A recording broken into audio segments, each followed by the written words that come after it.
Modern homes simply weren't built for women like you and me. Women like us, we want to feel inspired and inspirational to others. We want to feel deeply and create boldly. We're healing generations. We're raising emotionally intelligent children while trying to stay emotionally intact ourselves. And all of this requires immense presence and emotional coherence. But modern homes weren't made for our high standards of individuality and passion, nor were they made to support our inner journeys. They were built flat and lifeless for order, efficiency, and disconnection. So, in this video, I'm going to be comparing our modern day builder grade homes to the design choices of the Galactic Empire. Yes, Star Wars. This idea came to me for two reasons. First of all, we just moved into a new home a few months ago, and I was really excited at first because we have so much more space and so much potential. But once the dust of moving kind of settled, once the chaos died down, I found myself staring at all of these blank chalk white walls, feeling this really eerie sense of nothingness. I genuinely was like questioning my existence. So that brings me to the second reason why I thought of this idea. We've also been watching a lot of Star Wars recently, especially the new season of Andor, which I absolutely loved and I highly recommend.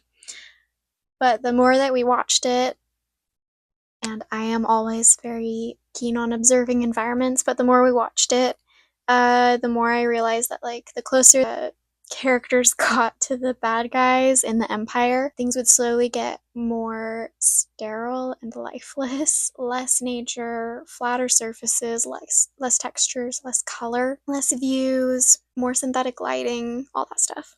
And the feelings that these spaces evoked kind of started to feel familiar to how I was feeling in my home, unfortunately. So I wanted to take a deep dive into this, not just for myself, but for everyone else watching, because I think this is really, really super duper important for all of us to understand. It's not just about taste and aesthetics. The information I'm going to share will combine both my opinions and science. My specialty is in environmental psychology, the science of space and place and how it impacts us, body, mind, and soul. So, this is about nervous system safety. It's about our ability to mother, lead, and create from a place of wholeness, wholehearted availability. This is about reclaiming our humanity, our connection to ourselves, to one another, and to something greater. So, to get right into it, the whole point of the Empire's political system and all their decisions is to discourage individuality, creativity, and thinking for yourself in order to make the Emperor's authority complete and unquestionable. They encourage conformity, order, and obedience without asking questions. They don't want you to acknowledge your emotions because heaven forbid people fully consider the consequences of blind obedience.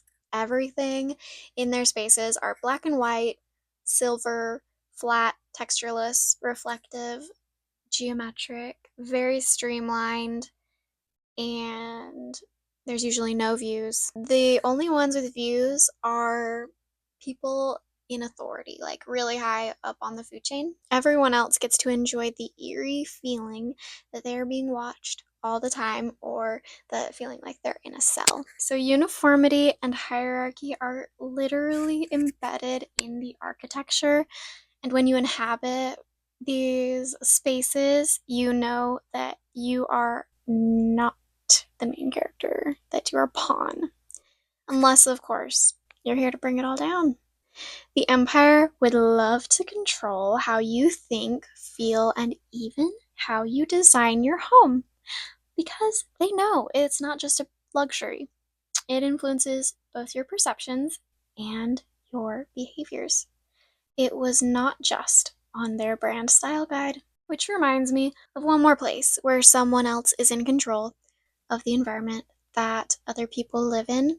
Well, not people. I'm talking about zoos. You're probably well aware that animals need stimulation, terrain, and a sense of purpose to thrive. It is considered inhumane to not give an animal access to natural barriers, healthy mental and physical stimulation, opportunities for exploration and escape, and sufficient enrichment to stimulate their natural behaviors and interactions. But did you know that it's not considered inhumane to not provide this for humans? We wouldn't build cages this sterile and lifeless for wildlife, and yet we just so happen to live in them. We are deprived of nature, ritual, a sense of time and place, and access to real materials. And when this happens, we wither. We cannot hold up to that kind of barrenness long term. And I believe that the Galactic Empire aims to achieve this on purpose. So, why do we allow or even embrace this type of design for ourselves? Before we jump back into how this applies directly to your home and why this all matters, I want to shed a bit of light on the psychology of color, specifically black and white for the purposes of this video. White is a color that encourages happiness, balance, and focus. White can brighten and enlarge a space and help it to feel more clean, clear, and purified. However, the number one rule in my book is to get your design guidelines from nature. Designing according to the principles set forth by nature is a term called biophilia. I want you to consider how much white you can actually find in nature. It's usually accenting the views, like having a patch of white flowers or some clouds in the sky or the white spray at the bottom of a waterfall. With that being said, too much white psychologically can make us feel lonely, indifferent, and even a lack of control of our own mental and physiological functions. Historically, white has been used as a treatment in mental institutions to prevent self-harm by suppressing emotions and draining mental and physical energy. Additionally, white is literally the most energetic color. It reflects light, whereas black absorbs it. So when white reflects the light, it's going to be bouncing it all around this room constantly and keeping energy high. This can make a space feel overstimulating and oppressive, especially for sensitive nervous systems. Now, black is a color of authority and dominance. Since it absorbs light, it has this effect of feeling all-encompassing.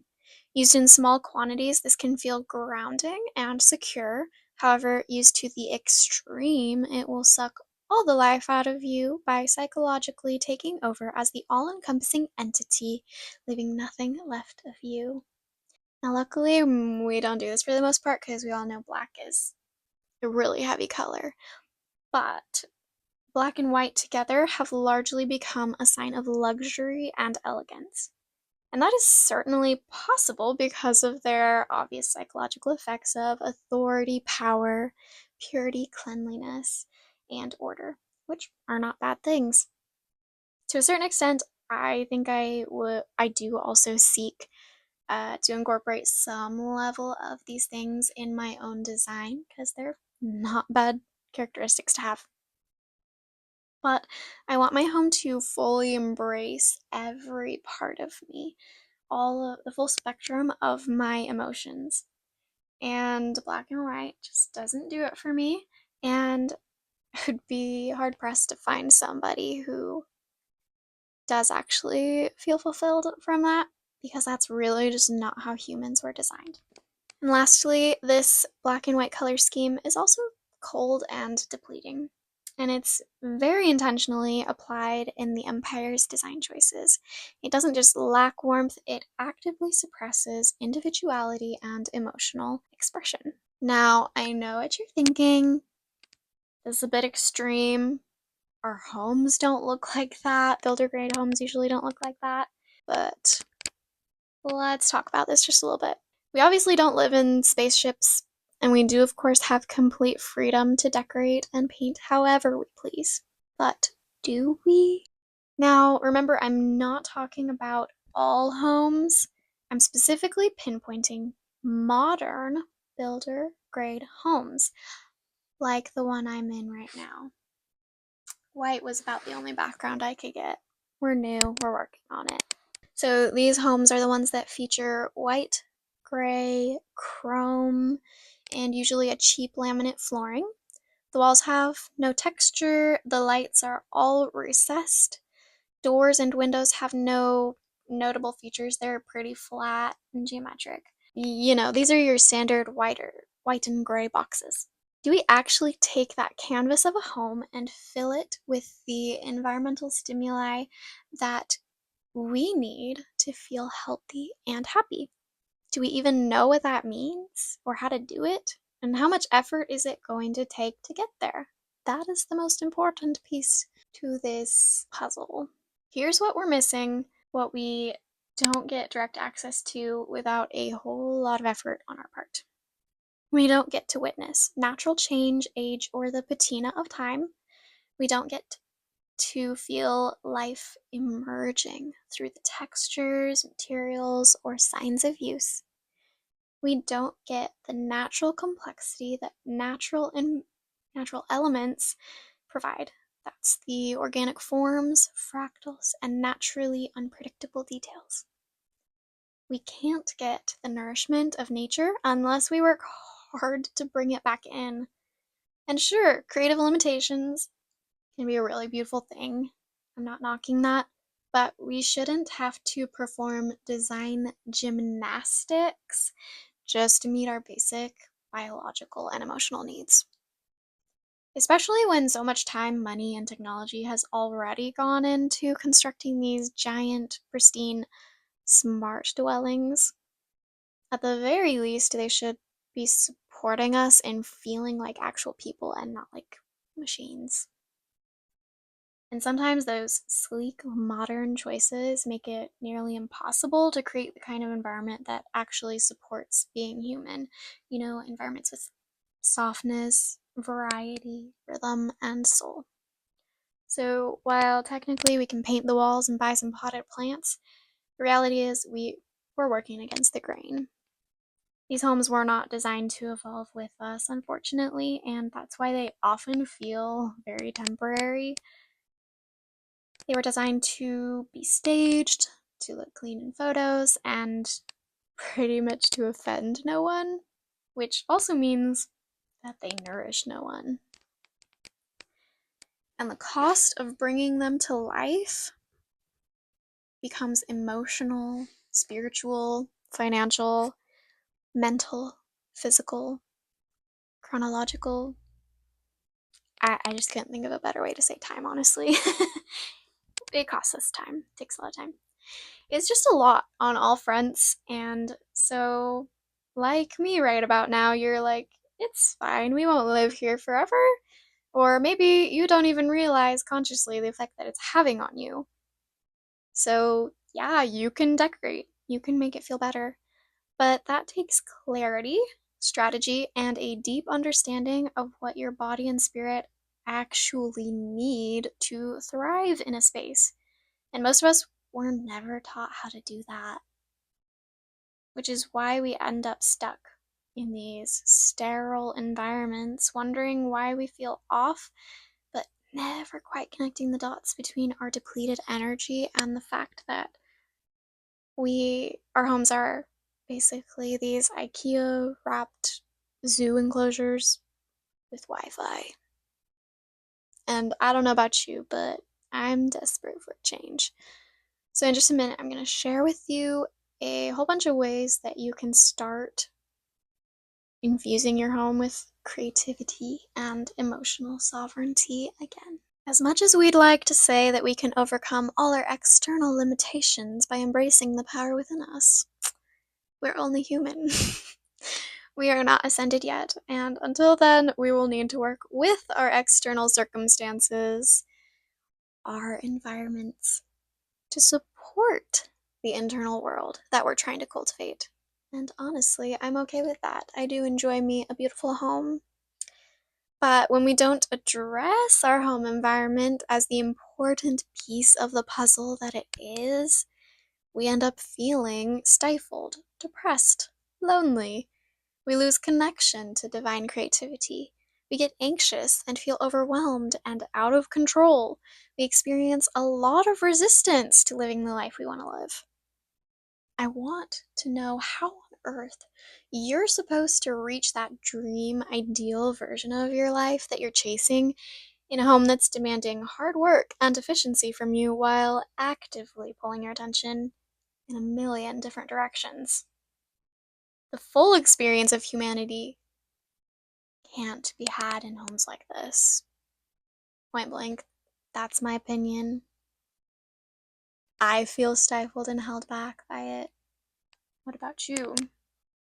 So, here's some possible solutions that we can use to bring back that creativity, sense of connection, and identity back into our homes. While it can be really difficult to overcome such this bland lifelessness, there really are some doable things that you can try to start shifting your home away from being a depressing cage and toward the sanctuary that it's really supposed to be for you. Because I know that you deserve so much better than this. I deserve so much better than this. We all do. I'll be totally honest. In the back of my mind, I have this voice that's been bothering me, that's telling me, you already knew this. Why haven't you done anything about it yet? And yes, that is a fair question. Honestly, I really have been doing my best. We've already put a lot into this home since we have moved here, and kind of at our limit as far as home improvement goes. There were other needs we had to meet first. But part of why I'm making this video is to bring that awareness back to myself, to the forefront of my mind, so that I can really get creative and think about what actually is within my means right now. So it's a challenge kind of to both myself and to you. See what you can do about it as well. So because the goal here is that I want you to know that you deserve to feel good in your home right now, and not just someday when everything's perfect, because it's not really going to be that way. Nothing's going to be perfect, and you're probably going to move before you get a chance to make it perfect anyways. At least I know I will. So right now, let's do something about it right now, even if it's a little bit. Show me what you got. So the first thing you need to know about creating a solution is you need to know about the ground zero palette.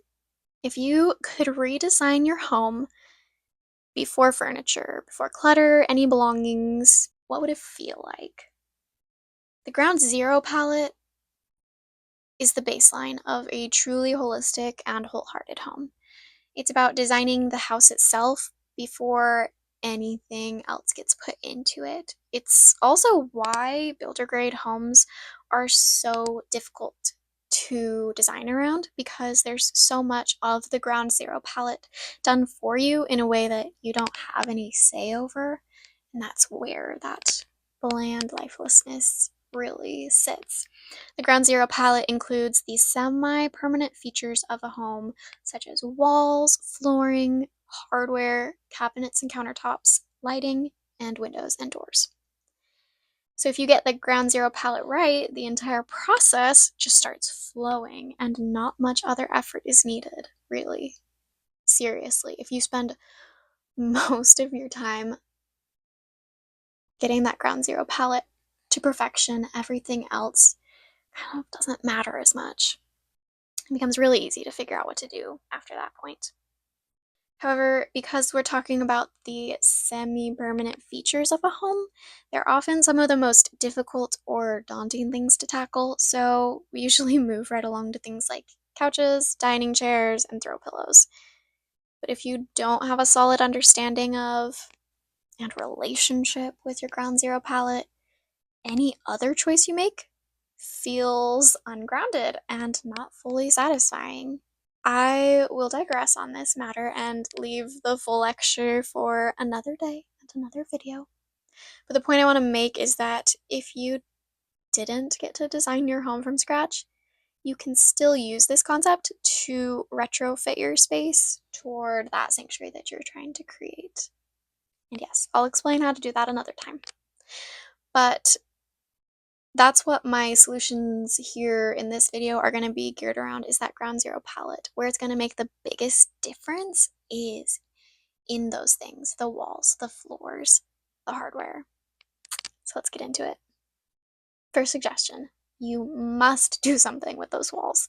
Here's some low lift, high impact things that you can try, like really accessible. If you're renting, short on time, or needing really quick shifts, I want you to try peel and stick wall decals. They are much more affordable and easier to put on the wall and remove than peel and stick wallpaper. Those little decals, they can be kind of cheesy at times. I would go over to Etsy actually and search for the decals, not Amazon. I know everybody loves to go to Amazon, but Amazon's gonna have your really cheesy ones. And I want you to go to Etsy and find them. Maybe find an arch. Maybe find, there's one beautiful murals, peel and stick murals. They do not have to go over your whole wall. You can order them as a circle or as an arch. Yeah, they're gonna be, depending on how big, it can go up to like $150, but it can also be as low as like 30 bucks. So yeah, and then also little decals like flowers or whatever, just individual flowers that you can like place all along your wall. Going to be a lot cheaper than doing whole wallpaper, and it's going to take you a lot less time. Very, very manageable. Next, I also want you to try some whimsical lighting. Let's think at your lowest level, your twinkle lights. They really do make a difference. You can also do sculptural plug-in sconces, or even these, like, I've seen recently a lot of floral lamp heads, and you just plug those into the wall. I'm not explaining this very well. Bear with me. Plants as wall art. Hanging planters, hanging them from the ceiling in front of the wall or on the wall itself, or hanging up shelves that you put little potted plants on, or literally just lining the base of the wall with like layers of potted plants. It's going to create a lot of depth, dimension. It's going to bring life back into your space. Also consider asymmetrical gallery walls. Asymmetrical is very important here. We're trying to go away from the modern, streamlined, geometric forms. We need to combat that. And so asymmetrical, meaning not symmetrical. Do a variety of shapes, sizes, colors, frame types. You can go to Pinterest for how to do an asymmetrical gallery wall. I won't explain it here. I'm just saying it's a really good idea to combat our sterile, lifeless homes. Brings in that creativity, and I don't want to see family photos in this particular gallery wall. I want to see plants and animals and maybe a couple artistic pictures of your family, or maybe like detail shots of holding hands or the backs of your heads. I also want to see textures, like maybe a small tapestry, or I want 3D things on the wall. You can throw a sconce into the gallery wall. You can put plants in your gallery wall, like hanging plants, like on a shelf or whatever. Lots of options. I want to get that like popping off your wall. I want it to be abnormal. I want it to scream individuality, uniqueness, life. Let's bring nature back into it. I also would recommend textiles here. It's a very simple way. I don't usually do this on the walls, but it is a really simple way to bring back in texture and life and color is by hanging a tapestry on the wall. It feels very like 2014 to say that, but if you're really in a pinch and you find the right one, go for it. Alright, so not on your walls, but another couple easy fixes are layering textures. We want multiple textures of blankets, particularly natural materials. So if you're layering like hand woven items and the sheepskin and maybe some linen or muslin, that the visual of having lots of different textures is really healthy and will bring back in that imperfect, rebellious quality that the Empire would really hate. And then the last kind of simple fix is hardware and fixtures. Really easy, really impactful. Change your fixtures and your hardware. Doorknobs, light switch plates, handles on cabinets, your sink faucet, your lamp covers, all those things are going to have a really big impact because they're the things that you touch and look at every single day. So we want things to feel worn. We want to bring back that life, the signs that age and time is still happening, that you are flowing with that time, the patina of life. This is how we start to feel more grounded in reality and in our bodies. Now, if you want some more advanced options to try, as in more time, energy, or money, or any combination of that, then I would recommend a few things. One, paint. Go for it. Paint all the walls, the ceilings, the doors, the trim. Paint it. I would love to paint my entire bedroom in like a salmony terracotta color, maybe with like a lime wash. That's my dream. I don't know if it'll happen. I don't know if we're gonna have the investment for that prepared anytime soon. That's what I want. Also, peel and stick wallpaper also works. I've just never done it. Feels a little bit more daunting for me. I've done like an arch behind my bed before and I loved that. I just haven't found the right thing for me yet. Paint a mural. Super daunting, but if you feel called to, I want to see it anywhere in your home, your bathroom, a closet, or a wall that really matters. I want to see a mural. Paint something. Paint a mandala. Paint some birds. Paint a tree. Flowers. Anything that's going to be super high impact. Extremely high impact. That is a really bold expression of your own individuality. So, biophilic layering is another thing. And basically, what this means is taking nature, bringing it inside, and layering it up. Like driftwood, palm fronds. I've seen people create moss panels or natural pigments in their artwork, or to dye their linens or like pillowcases, even like ceramics, handmade ceramics. The more organic each form is, the more it has this effect. And so, what I mean by biophilic layering is putting it all in there as much as you possibly can.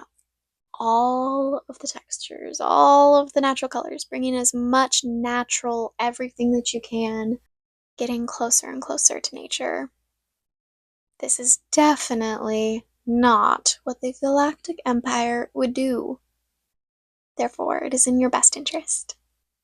Finally, use your senses as a storyteller. All of your senses. Curate the sounds, the textures, the sights, the scents. Incorporate all of them. When we design with all of our senses in mind, it is the most satisfying and most grounding and fulfilling and effective design that we will ever do. So don't forget all of your senses. We also want to incorporate memory, personal memory, world memory, I guess is the best way to put that, like artifacts, heirlooms, antiques, old stuff that has stories to tell. This reminds us that we are human and we are growing. It really grounds us into this experience of life. To pull this all together, I want you to use your home as your act of rebellion. I want you to become the main character by bringing individuality and personality and identity back into your home. We want you and God back in your home.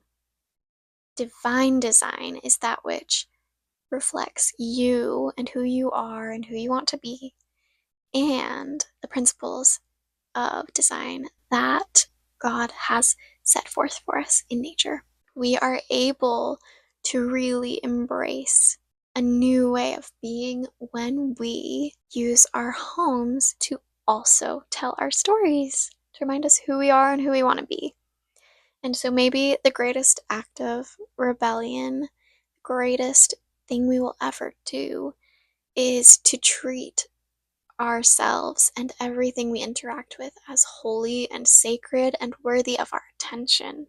So we will be able to better lead, inspire, mother, and create when we have a home environment that helps us to do so. And I don't really know how to end this video, I've gotta be honest, but I think you get my point. I'll just leave it here rather than continuing to ramble. I hope I see you in a future video.